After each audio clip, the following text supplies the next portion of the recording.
graduated? Was it an easy process? You spoke about the different areas that you had to work in before you got the job that you actually wanted. So, yeah, I guess, what was it like, essentially?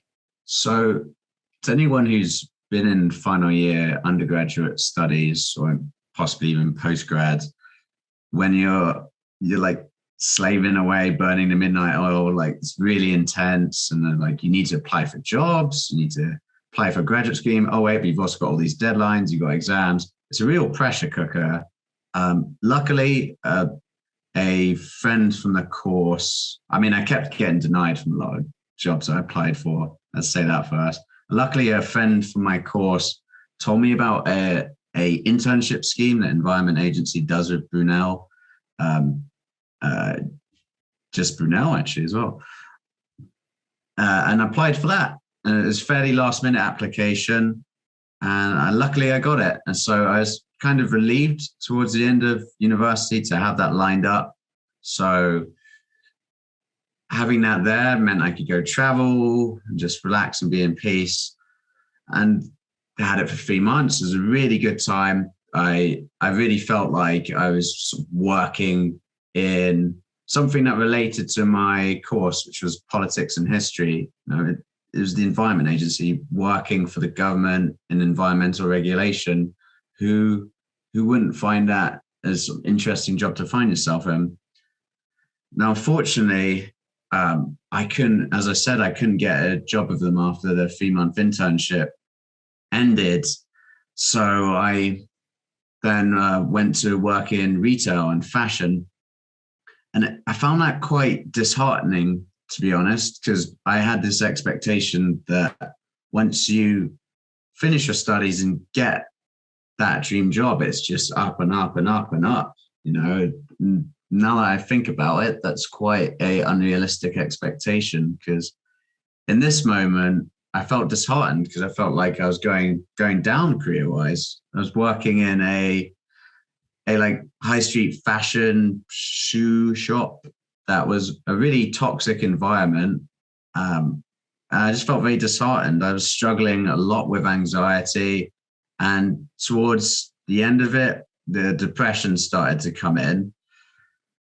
And it was quite a struggle. I think what sort of helped me in those moments was exercise, really, like regular exercise. So going for jogs, going to the gym, and meditating as well. Meditation's really good, because on top of that difficult environment, I had to apply for more jobs. I was like, I need to get back into my dream career. I need to get back to the Environment Agency or somewhere similar. So just going home and slamming on a computer doing that, I was an anxious mess, mate. Absolute mess. So still wasn't working out after a month, couldn't find a job, and I was hating where I was working. I was really anxious. So I quit that and started a job working for a supermarket. And to be fair, the hours were a bit difficult at points, but I actually found that job quite fulfilling. It was a lot more social. And they treat their staff really well there, really well. So I was quite happy about that. I think a lesson I can learn from that is if you're in a job you don't like, there's no reason you have to stay there. There are other jobs out there. You can quit and find them. Just make sure you've got some savings to back you up.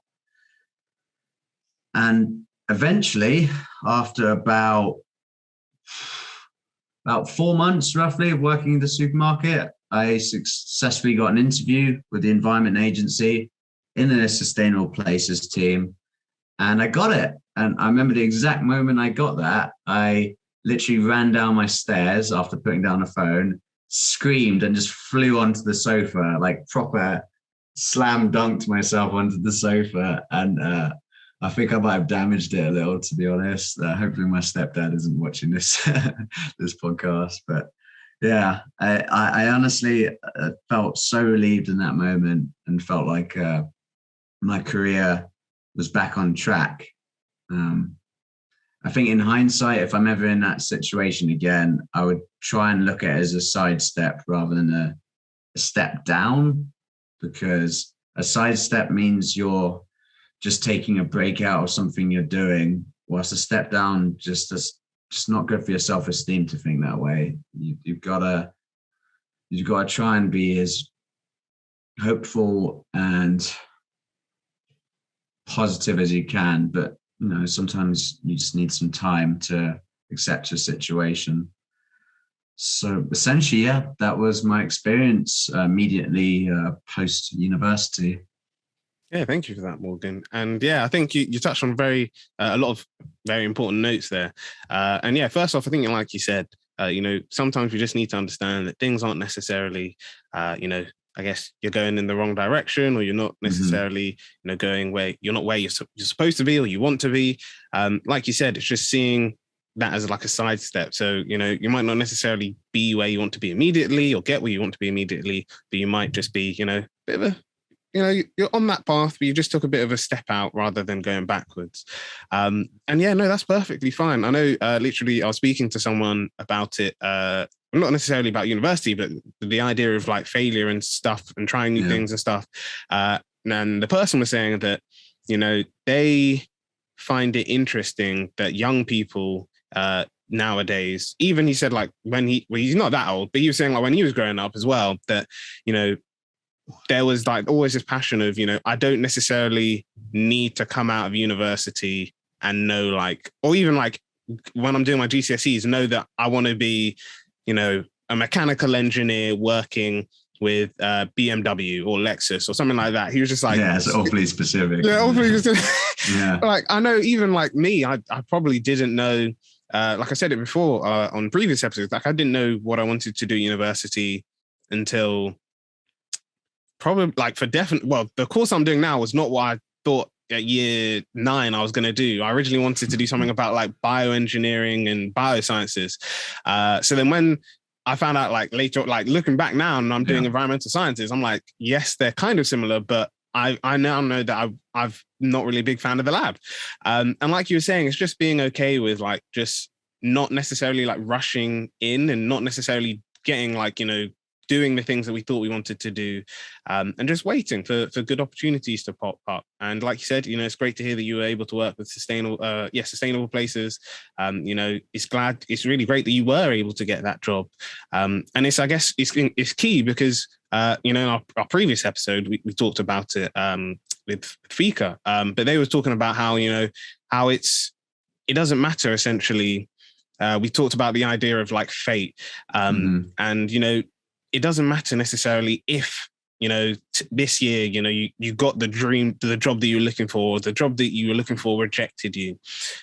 Because you never know, you might necessarily, not get that job, you work somewhere else. And then next thing you know, someone who works there might be like, oh, you want to work here? Well, actually, my best friend's husband works there, and he's actually got like a really senior role, so he can give you an opportunity there. Or it might even be a case of you learn that, and that was the other thing the person was saying to me, was that as young people, we're more encouraged to do, I guess, opportunities that, I guess, like not everyone, I guess everyone wants to be an entrepreneur, but they were saying that, nowadays you're more happy to do something that you'll love doing, whether even if it means you don't get any money from it or little money from it, then, working in an organization where, you get paid loads of money, but actually you really don't like what you're doing, or you're feeling like you're forced to do it.